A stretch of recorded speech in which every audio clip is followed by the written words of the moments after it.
હવે વાત વરસાદની થઈ રહી છે ત્યારે સ્થાનિક જળાશયોની શું સ્થિતિ છે એ પણ આપને કહી દઈએ। તમે જુઓ, ધોધમાર મહેર થઈ અને ડેમ છલોછલ થઈ ગયા છે। 206 જળાશયોમાંથી 105 જળાશયો સંપૂર્ણપણે ભરાયા છે, એટલે કે 100% ભરાયેલા જળાશયોની સંખ્યા 115 હોવાની જાણકારી સામે આવી રહી છે। આ તરફ 45 જળાશયો એવા છે કે જેમાં 70 થી 100% જેટલું જળ સંગ્રહ થયો છે।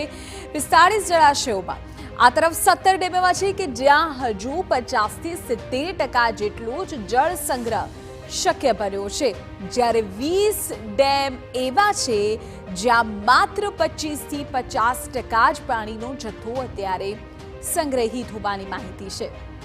એટલું જ નહીં, રાજ્યના 9 ડેમ એવા પણ છે કે જ્યાં અત્યારે પાણીનો સંગ્રહ 25%થી પણ ઓછો હોય એ પ્રકારની માહિતી સામે આવી રહી છે। હવે વાત સરદાર સરોવર ડેમની કરી લઈએ તો નર્મદા ડેમમાં 86% જળ સંગ્રહ અત્યારે છે, જે રાજ્યભરને પાણી પૂરું પાડે છે। તેમાં અત્યારે 2.35 લાખ ક્યુસેક પાણીની આવક હોવાની જાણકારી સામે આવી રહી છે।